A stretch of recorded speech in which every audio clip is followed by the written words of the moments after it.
Cien años de soledad, página 77, audio número 27. La guerra, que hasta entonces no había sido más que una palabra para designar una circunstancia vaga y remota, se concretó en una realidad dramática. A fines de febrero llegó a Macondo una anciana de aspecto ceniciento, montada en un burro cargado de escobas. Parecía tan inofensiva que las patrullas de vigilancia la dejaron pasar sin preguntas, como uno más de los vendedores que a menudo llegaban de los pueblos de la Ciénaga. Fue directamente al cuartel.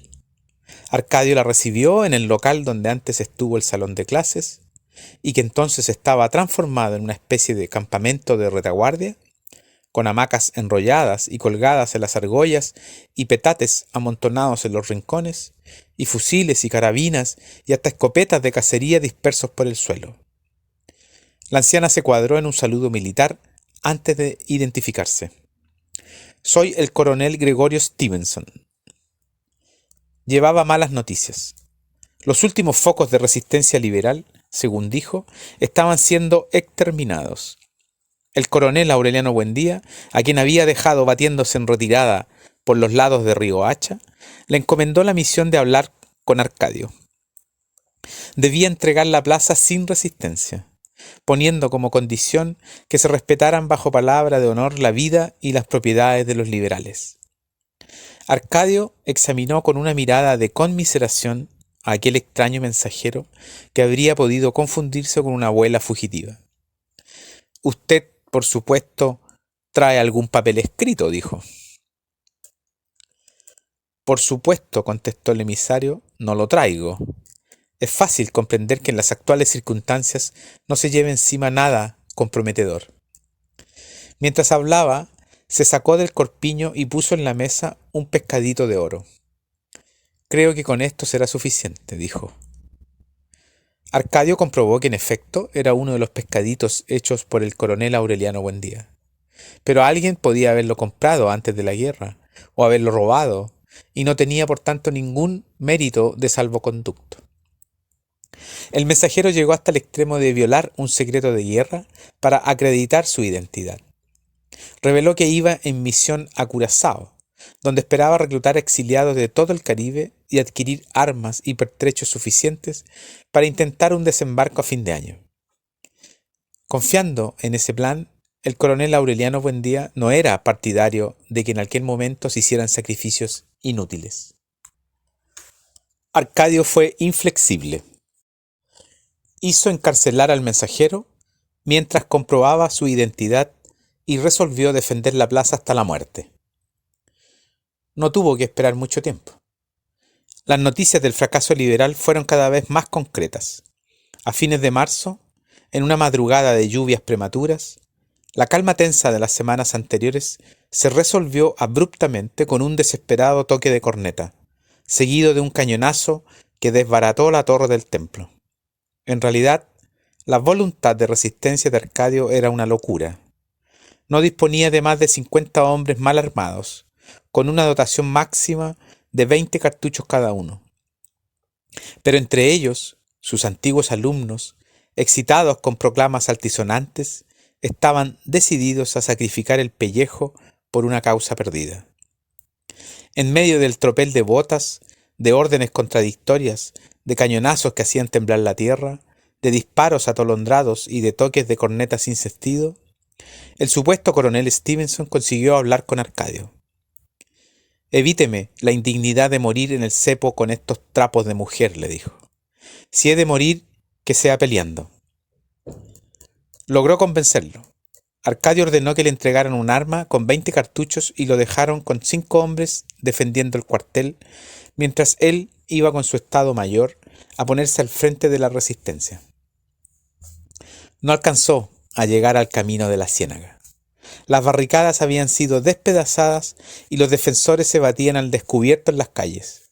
Primero hasta donde les alcanzaba la dotación de los fusiles y luego con pistolas contra fusiles y por último cuerpo a cuerpo. Ante la inminencia de la derrota, algunas mujeres se echaron a la calle armadas de palos y cuchillos de cocina.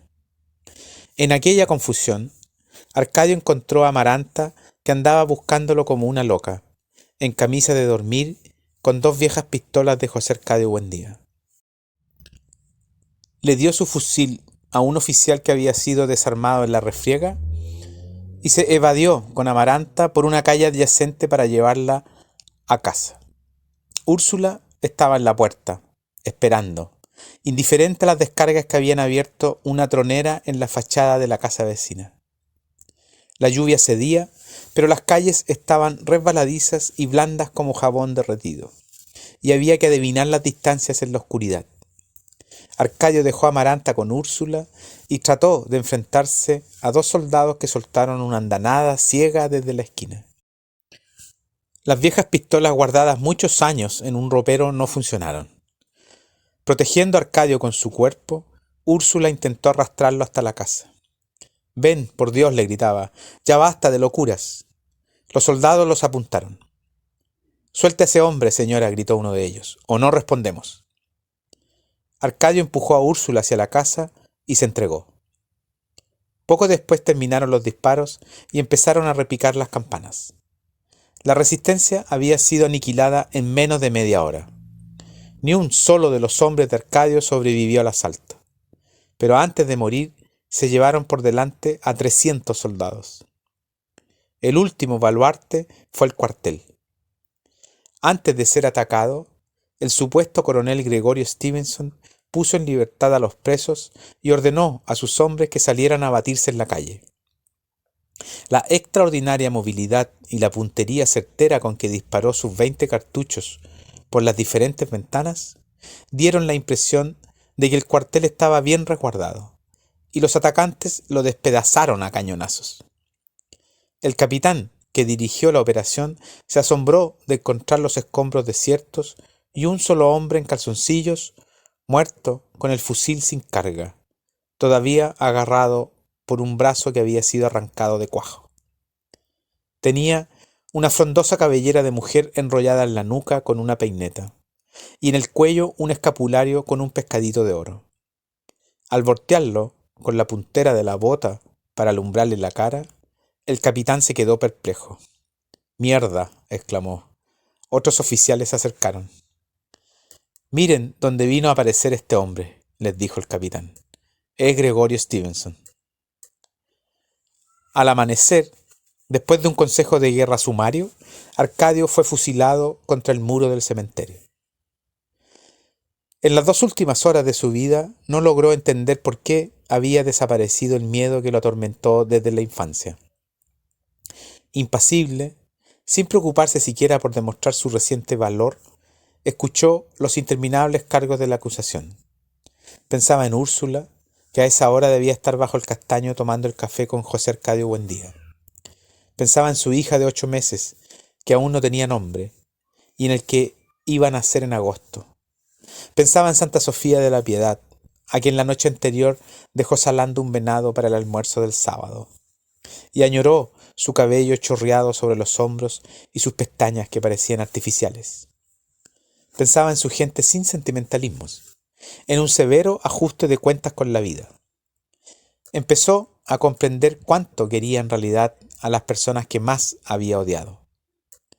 El presidente del Consejo de Guerra inició su discurso final antes de que Arcadio cayera en la cuenta de que habrían transcurrido 2 horas. Aunque los cargos comprobados no tuvieran sobrados méritos, decía el presidente, la temeridad irresponsable y criminal con que el acusado empujó a sus subordinados a una muerte inútil bastaría para merecerle la pena capital. En la escuela desportillada donde experimentó por primera vez la seguridad del poder, a pocos metros del cuarto donde conoció la incertidumbre del amor, Arcadio encontró ridículo el formalismo de la muerte. En realidad, no le importaba la muerte sino la vida, y por eso la sensación que experimentó cuando pronunciaron la sentencia no fue una sensación de miedo, sino de nostalgia. No habló mientras no le preguntaron cuál era su última voluntad. «Díganle a mi mujer», contestó con voz bien timbrada, «que le ponga a la niña el nombre de Úrsula». Hizo una pausa y confirmó: «Úrsula, como la abuela». Y díganle también que si el que van a hacer nace varón, que le pongan José Arcadio, pero no por el tío, sino por el abuelo. Antes de que lo llevaran al paredón, el padre Nicanor trató de asistirlo. No tengo nada de qué arrepentirme, dijo Arcadio, y se puso a las órdenes del pelotón después de tomarse una taza de café negro. El jefe del pelotón, especialista en ejecuciones sumarias, tenía un nombre que era mucho más que una casualidad. Capitán Roque Carnicero. Camino del cementerio, bajo la llovizna persistente, Arcadio observó que en el horizonte despuntaba un miércoles radiante. La nostalgia se desvanecía con la niebla y dejaba en su lugar una inmensa curiosidad. Solo cuando le ordenaron ponerse de espaldas al muro, Arcadio vio a Rebeca con el pelo mojado y un vestido de flores rosadas abriendo la casa de par en par. Hizo un esfuerzo para que le reconociera. En efecto, Rebeca miró casualmente hacia el muro y se quedó paralizada de estupor, y apenas pudo reaccionar para hacerle a Arcadio una señal de adiós con la mano. Arcadio le contestó en la misma forma.